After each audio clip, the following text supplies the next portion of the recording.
बिस्मिल्लाहिर्रहमानिर्रहीम इय्याक नअबुदु व इय्याक नस्तईन। मेरे पाकिस्तानियों, जब तक ये मेरे अल्फाज आप तक पहुंचेंगे मुझे एक नाजायज केस के अंदर बंद कर दिया होगा।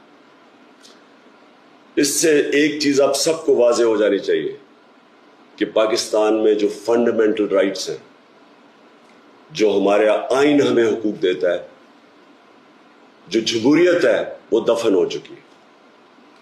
और हो सकता है कि इसके बाद मुझे मौका ना मिले आपसे मुखातिब होने का, इसलिए मैं 2-3 बातें आपसे करना चाहता हूं आज। सबसे पहले, पाकिस्तान की जो कौम है वो मुझे 50 साल से जानती है। मैं पब्लिक पे 50 साल से हूं। कभी मैंने ना पाकिस्तान के आइन के खिलाफ किया हूं, ना मैंने कभी पाकिस्तान का कानून तोड़ा है।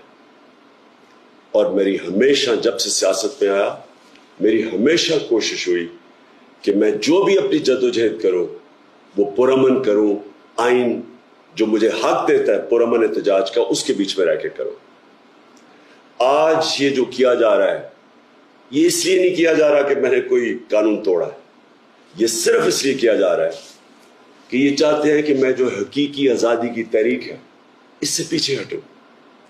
और ये इसलिए किया जा रहा है कि ये करप्ट चोरों का टोला, इंपोर्टेड हुकूमत जो हमारे ऊपर मुसल्लत की गई है, ये चाहते हैं कि मैं उसको कबूल कर लूं। मैं आज आप सबसे अपील कर रहा हूं कि आपको अपने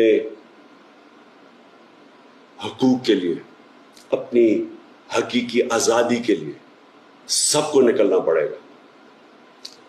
कभी भी किसी कौम को प्लेट में आज़ादी नहीं पकड़ाई जाती। आज़ादी के लिए जद्दोजहद करनी पड़ती है, जहाद करनी पड़ती है, मेहनत करनी पड़ती है, और वही कौम फिर उसको अल्लाह तोहफा देता है आज़ादी का। ये वक्त आ गया है कि आप सब अपने हकूक के लिए निकलें।